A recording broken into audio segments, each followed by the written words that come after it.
Metodologi penelitian. Penelitian adalah pekerjaan ilmiah yang bermaksud mengungkapkan rahasia ilmu secara objektif dengan dibentengi bukti-bukti yang lengkap dan kokoh. Pengertian masalah penelitian yang dapat diangkat untuk diteliti secara ilmiah memiliki unsur-unsur sebagai berikut. Masalah penelitian harus tampak dan dirasakan sebagai suatu tantangan bagi peneliti untuk dipecahkan dengan mempergunakan keahlian atau kemampuan profesionalnya.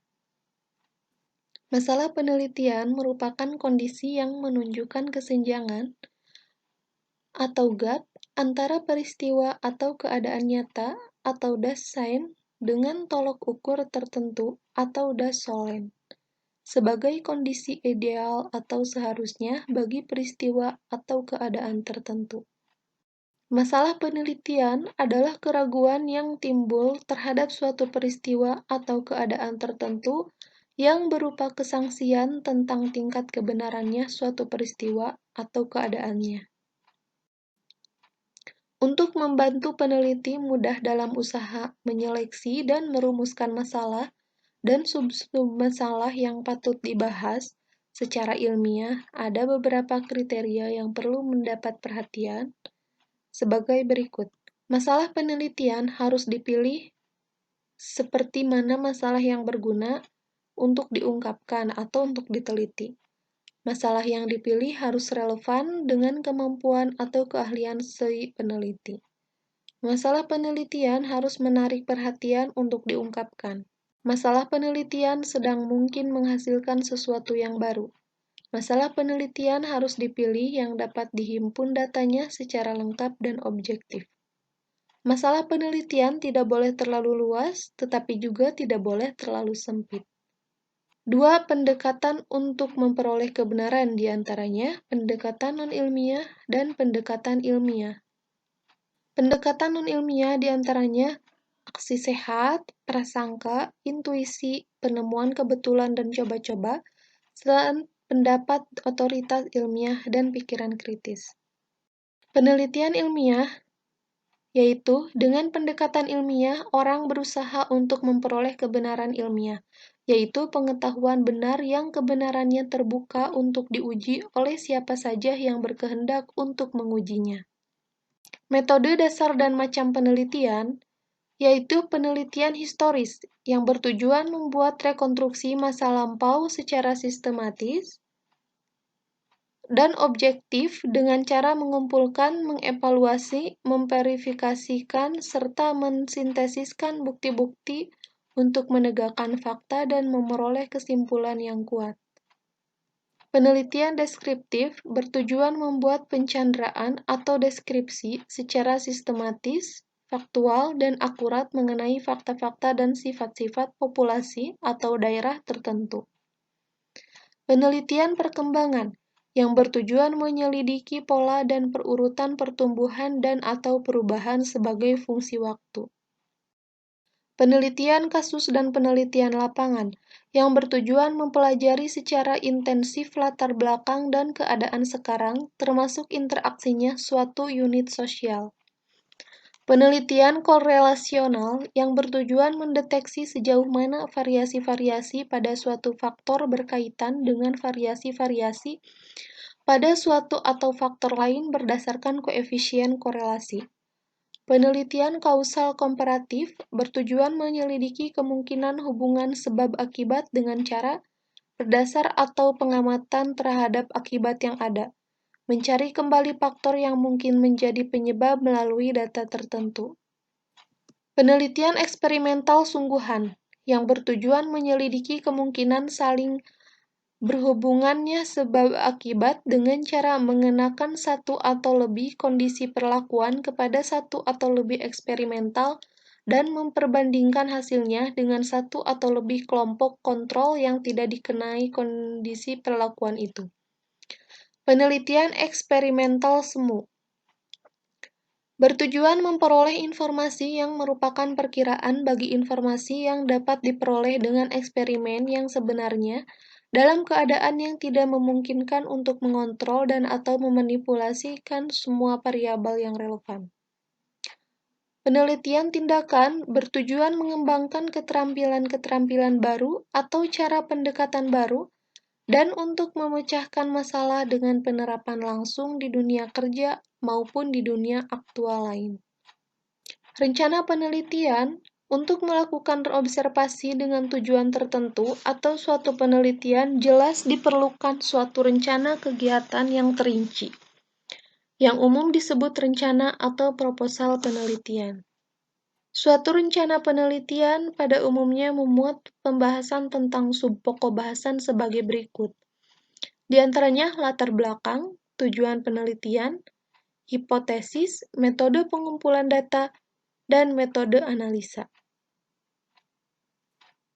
Bentuk pengamatan. Dengan memperhatikan perbedaan cara pengamatan atau bentuk observasi yang dilakukan, penelitian dapat dibedakan dalam kelompok sebagai berikut.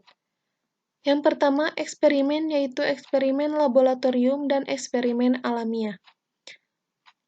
Yang kedua, penelitian survei. Yang ketiga, penelitian partisipasi. Dan yang terakhir, penelitian kepustakaan. Sumber kesalahan dalam rencana penelitian.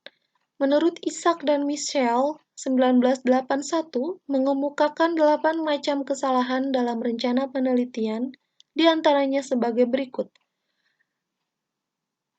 yaitu surrogate information error, measurement error, experimental error, population specification error, frame error, sampling error, selection error, dan non-response error.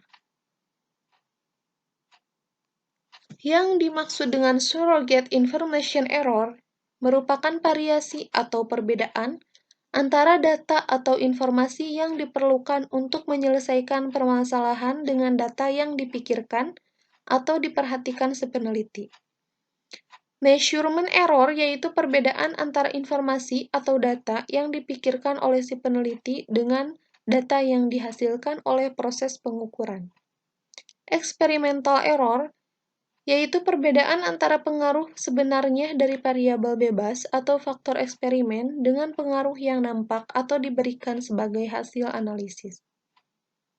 Population specification error yaitu perbedaan antara populasi yang diperlukan untuk memberikan informasi dengan populasi yang diperhatikan oleh si peneliti.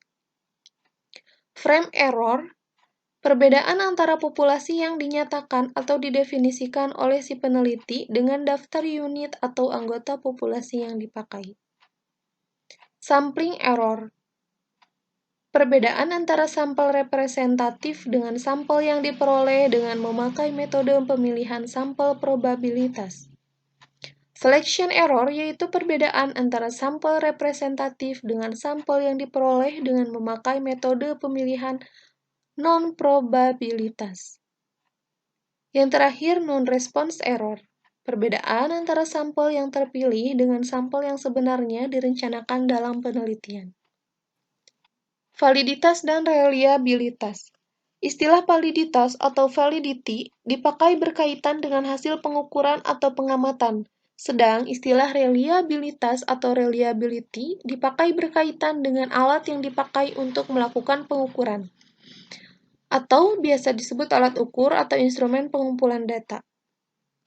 Validitas berarti juga bahwa instrumen penelitian merupakan bukti kemampuannya dalam mengungkapkan sesuatu atau yang diukur atau yang diamati oleh peneliti, sesuai dengan apa yang sesungguhnya ada dalam kenyataan. Reliabilitas atau tingkat ketetapan atau konsistensi atau keajigan adalah tingkat kemampuan instrumen penelitian untuk mengumpulkan data secara tetap dari sekelompok sampel. Instrumen yang memiliki tingkat reliabilitas tinggi cenderung menghasilkan data yang sama tentang suatu variabel atau unsur-unsurnya jika diulangi pada waktu yang berbeda pada kelompok sampel yang sama. Setiap pengukuran atau deretan pengukuran dapat termasuk dalam klasifikasi 1. Neither valid nor reliable yaitu tidak valid dan tidak reliable. Yang kedua, valid but not reliable. Valid tetapi tidak reliable. 3. Reliable but not valid. Reliable tetapi tidak valid. Yang terakhir, valid and reliable. Valid dan reliable. Dalam hal ini, kita menyadari bahwa alat ukur dan hasil pengukuran sangat berkaitan atau merupakan satu kesatuan, sehingga kriteria validitas dan reliabilitas tidak dapat berdiri sendiri. Dan kita selalu berusaha untuk membuat atau memakai alat ukur yang terpercaya atau reliable dengan hasil pengukuran yang valid.